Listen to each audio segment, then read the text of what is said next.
Assalamualaikum warahmatullahi wabarakatuh. Perkenalkan, nama saya Nadila Nur Amrina, NIM 2305 1070374 dari kelas PIK dengan dosen pengampu yaitu Bapak Dr. Muhammad Isnaini SAG MPD untuk memenuhi tugas mata kuliah media pengembangan dan sumber belajar. Nah, pertama itu pengertian media pembelajaran. Media merupakan alat bantu yang digunakan untuk mendukung proses belajar mengajar, baik di dalam maupun di luar kelas. Nah, secara etimologi, kata media berasal dari bahasa Latin, yaitu medius, yang berarti tengah, pengantar atau perantara. Arsyad Azhar, menurut Irawan dan Prasasti, media adalah semua yang dapat menyalurkan informasi dari sumber informasi kepada penerima informasi. Media merupakan alat bantu yang digunakan untuk mendukung proses belajar mengajar. Selanjutnya, media pembelajaran itu adalah alat bantu yang digunakan untuk menunjang pelaksanaan proses belajar mengajar, mulai dari buku sampai penggunaan perangkat elektronik di kelas.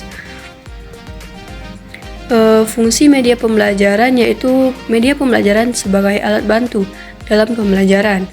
Fungsi media pembelajaran juga mampu menampilkan serangkaian peristiwa secara nyata terjadi dalam waktu lama dan dapat disajikan dalam waktu yang singkat.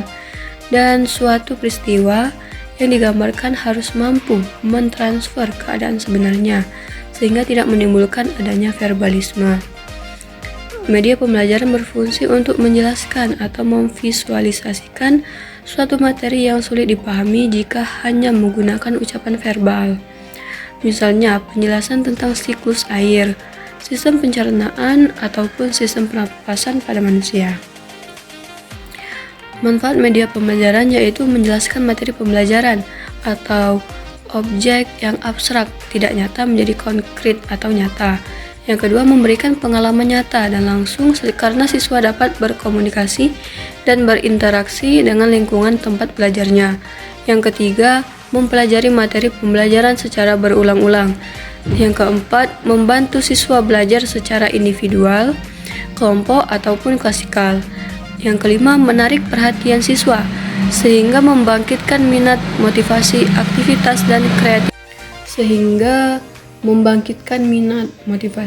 aktivitas, dan kreativitas belajar siswa.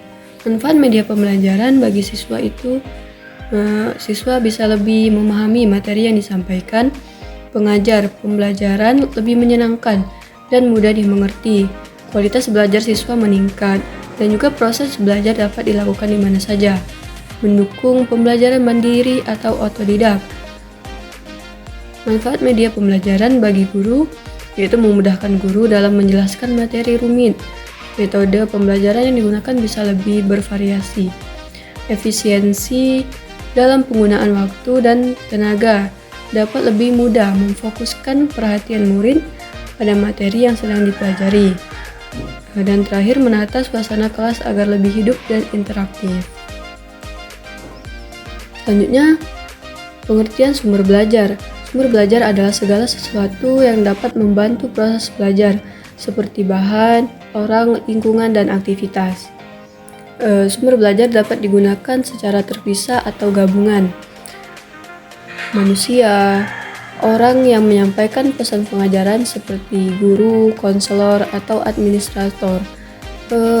Kalau bahan, yaitu benda yang mengandung pesan pembelajaran, seperti buku, film, peta grafik, dan film dokumenter.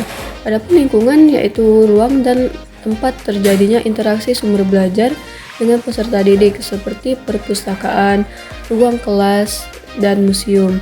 Adapun alat dan peralatan yaitu sumber belajar yang memungkinkan terjadinya produksi seperti kamera, proyektor film, dan pesawat televisi. Sumber belajar di kelas adalah segala sesuatu yang dapat membantu proses belajar mengajar, sehingga peserta didik dapat memperoleh informasi, pengetahuan, pengalaman, dan keterampilan. Contoh sumber belajar di kelas manusia yaitu guru, konselor, atau administrator yang menyampaikan pesan pengajaran secara langsung. Adapun bahannya itu buku, majalah, koran, film pendidikan, peta grafik, dan buku paket. Lingkungan yaitu ruang kelas, perpustakaan, laboratorium, museum, kebun binatang, dan candi.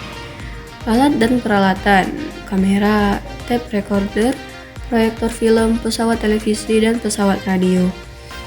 Adapun aktivitasnya yaitu simulasi, karya wisata, ceramah, permainan, tanya jawab, dan sosiodrama. Pengertian sumber belajar di madrasah merujuk pada segala sesuatu yang dapat digunakan untuk mendukung proses pembelajaran, baik berupa bahan, alat, maupun lingkungan. Bahan-bahannya itu sama saja seperti proses pembelajaran yang ada di kelas. Adapun fungsi sumber belajar sekolah dan madrasah yaitu mempercepat laju belajar, mengurangi beban guru dalam menyajikan informasi, memberikan kesempatan bagi siswa untuk berkembang sesuai dengan kemampuannya, membantu guru untuk menggunakan waktu secara lebih baik atau efisien, memberikan pengalaman belajar secara langsung dan konkret, mendukung kegiatan pengajaran seperti penyelidikan, selanjutnya mengembangkan karakter melalui pengembangan diri seperti pramuka atau drum band, PKS, melalui budaya madrasah seperti sholat zuhur berjamaah, piket, kebersihan, dan semangat. Manfaat sumber belajar di sekolah dan madrasah yaitu meningkatkan kualitas pembelajaran, memperkaya pemahaman siswa, mengembangkan karakter, dan memberikan pengalaman belajar yang menyenangkan.